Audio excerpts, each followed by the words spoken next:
Hi dear viewers, welcome to my channel Rajesh English club. Dear viewers, ఈరోజు మనం నేర్చుకోబోయేటువంటి 5 వర్డ్స్తో నేను రెడీగా ఉన్నా. సో మీరు రెడీగా ఉన్నారా? వీటి గురించి క్లియర్గా తెలుసుకోండి, వీటి యొక్క యూసేజ్ అనేటువంటిది నేర్చుకోండి. డైలీ లైఫ్లో సిచ్యువేషనల్గా వీటిని యూజ్ చేయండి. ఖచ్చితంగా మీ యొక్క కాంపిటేటివ్ పాయింట్ ఆఫ్ వ్యూలో, ఎగ్జామ్ పాయింట్ ఆఫ్ వ్యూలో కూడా ఇవి చాలా చాలా ఇంపార్టెంట్ అండి. మరి ఇంకెందుకు ఆలస్యం, తెలుసుకుందాం వీటి గురించి. ఫస్ట్ వర్డ్ చూద్దాం, లూక్వామ్. లూక్వామ్ లూక్వామ్ అంటే గోరువెచ్చని, స్లైట్లీ వామ్. సో కొంచెం వెచ్చగా ఉండాలి. సో మనం స్నానం చేసేటప్పుడు మీరు చూస్తూ ఉంటారు, కొంతమందికి హాట్ వాటర్ అనేటువంటిది పడదు కదా. సో వాళ్ళకి గోరువెచ్చగా మాత్రమే ఉండాలి. సో పర్టికులర్గా ఈ అడ్జెక్టివ్ని ఎక్కువగా మనము లిక్విడ్స్కే యూజ్ చేస్తూ ఉంటాం. సో లూక్వామ్ అంటే గోరువెచ్చని. This is an adjective. ఇది ఒక అడ్జెక్టివ్ అండి. సో నౌన్స్ని డిస్క్రైబ్ చేస్తుంది. ఓకేనా? మరి ఎగ్జాంపుల్స్ చూద్దాం. This coffee is lukewarm. ఈ కాఫీ అనేటువంటిది అంత హాట్గా లేదు. లూక్వామ్ అంటే గోరువెచ్చగా ఉంది, అంత వేడిగా లేదు, మోడరేట్గా కొంచెం వేడిగా ఉంది అనేటువంటి చెప్తున్నాం. Second example, wash your face with lukewarm water. So మీ ఫేస్ని గోరువెచ్చని నీళ్ళతోటి కడుక్కో అనేటువంటిది కాషన్ మనం ఇస్తూ ఉన్నాం. సో ఈ లూక్వామ్ని గోరువెచ్చని అనేటువంటి మీనింగ్లో మనం యూజ్ చేయొచ్చు. Next second word, own out. WORNOUT, own out. This is also an adjective. ఇది కూడా ఒక అడ్జెక్టివే. అయితే దీన్ని మనం 2 రకాలుగా యూజ్ చేయొచ్చండి. 2 సిచ్యువేషన్స్లో డిఫరెంట్ మీనింగ్స్తో యూజ్ చేయొచ్చు. నెంబర్ 1 ఏంటంటే బాగా అలసిపోవడం. మీరు బాగా అలసిపోతే, ఎక్స్ట్రీమ్లీ టయర్డ్, అప్పుడు మీరు ఓన్ అవుట్ని యూజ్ చేయొచ్చు. నెక్స్ట్ అదేవిధంగా అరిగిపోయిన లేదా డ్యామేజ్ కావడం, నాశనం కావడం, బాగా యూజ్ చేయడం వల్ల ఏదన్నా డ్యామేజ్ అవుతే సో అప్పుడు కూడా మనం ఓన్ అవుట్ అనేటువంటి ఈ అడ్జెక్టివ్ని యూజ్ చేయొచ్చు. సో అలసిపోవడం, ఎక్స్ట్రీమ్లీ టయర్డ్. అరిగిపోవడం లేదా డ్యామేజ్ అవ్వడం, no longer useful because of too much use. బాగా యూజ్ చేశారు, సో అది పాడైపోయింది, మళ్ళీ నువ్వు ఉపయోగించలేవు అనేటువంటి మీనింగ్లో యూజ్ చేయొచ్చు. మరి ఎగ్జాంపుల్ సెంటెన్సెస్ చూద్దాం. ఫస్ట్ది, my jeans are almost worn out because I worn them so much. నా జీన్స్ బాగా అరిగిపోయాయి, డ్యామేజ్ అయిపోయాయి, పనికి రాకుండా పోయాయి, ఎందుకంటే దాన్ని నేను విచ్చలవిడిగా వాడేశాను అనేటువంటి చెప్తున్నాను. Next second example, you look own out. నువ్వు చూడ్డానికి అలసిపోయినట్లు కనపడుతున్నావు. సో ఓన్ అవుట్ అంటే అలసిపోవడం కదా. So you look own out, నువ్వు అలసిపోయినట్లున్నావు అనేటువంటి చెప్తున్నావు. Next third word, wizard. Wizard, it is a noun. ఏంటి, మీరు విజర్డ్ అంటారా? అనండి, ప్రాబ్లం లేదు, తప్పేం లేదు. ఎందుకంటే యుఎస్ వాళ్ళందరూ కూడా విజర్డ్ అంటారు.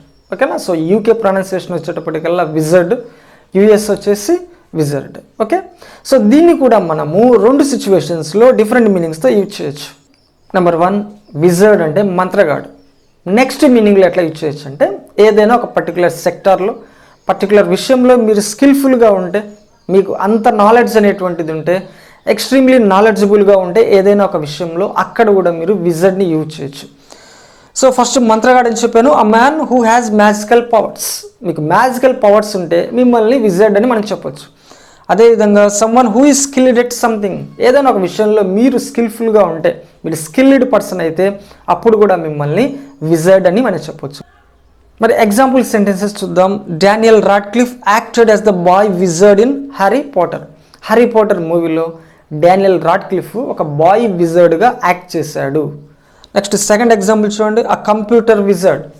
అంటే కంప్యూటర్లో స్కిల్ఫుల్ పర్సన్ అన్నమాట ఇతను, అందుకే అతన్ని ఆ కంప్యూటర్ విజర్డ్ అంటాం. సో కంప్యూటర్ బాగా తెలిసినటువంటి వర్డ్ అని అర్థం. Next fourth word, wholesome. ఏంటండి, wholesome. Wholesome, it is an adjective. ఇది ఒక అడ్జెక్టివ్గా యూజ్ చేస్తాం. ఏంటి దీని మీనింగ్ అంటే ఆరోగ్యకరమైన. ఆరోగ్యకరమైన ఈ మీనింగ్తో 2 డిఫరెంట్ సిచ్యువేషన్స్లో మనం యూజ్ చేయొచ్చు. మీరు కనుక ఫుడ్ గురించి మాట్లాడుతుంటే, ఆహారం గురించి మాట్లాడుతుంటే, ఇది మీ ఆరోగ్యానికి మంచిది అనేటువంటి సెన్స్లో ఒక మీనింగ్లో చెప్పొచ్చు.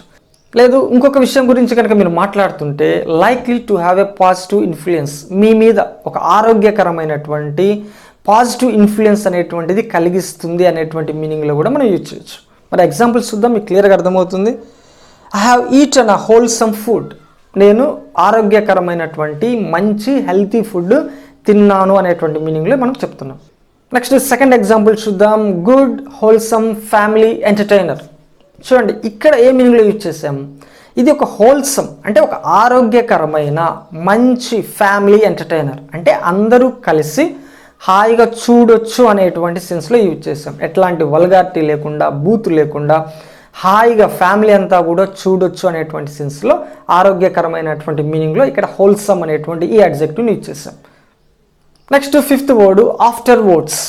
ఏంటండి afterwards? This is an adverb. ఇది ఒక అడ్వర్బ్ అంటే వర్బ్ని మాడిఫై చేస్తుంది. మరి ఏంటి దీని మీనింగ్ అంటే తరువాత.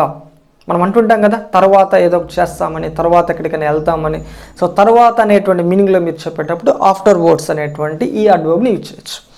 సో తర్వాత ఆఫ్టర్ ద టైమ్ మెన్షన్డ్. మరి ఇప్పుడు ఎగ్జాంపుల్స్ చూద్దామండి. ఫస్ట్ది వీ హ్యాడ్ టీ, మేము టీ తాగాము. And afterwards we sat in the garden, తర్వాత మేము వెళ్ళి గార్డెన్లో కూర్చున్నాము. సో టీ తాగిన తర్వాత, సో తర్వాత అంటే ఆఫ్టర్ వర్డ్స్ కదా, సో దాన్ని యూజ్ చేస్తాం. మేము గార్డెన్లో కూర్చున్నాం అనేటువంటిది దీని యొక్క మీనింగ్. నెక్స్ట్ సెకండ్ ఎగ్జాంపుల్ చూడండి. He was taken to the hospital, అతన్ని హాస్పిటల్కి తీసుకెళ్లారు. But died soon after words, కానీ తీసుకెళ్ళిన కొద్దిసేపటి తర్వాత అతను చనిపోయాడు అనేటువంటి మీనింగ్లో చెప్తున్నాం. సో ఇవ్వండి ఈరోజు మనం నేర్చుకున్నటువంటి 5 వర్డ్స్. మరొక వీడియోలో కలుసుకుందాం. Bye bye.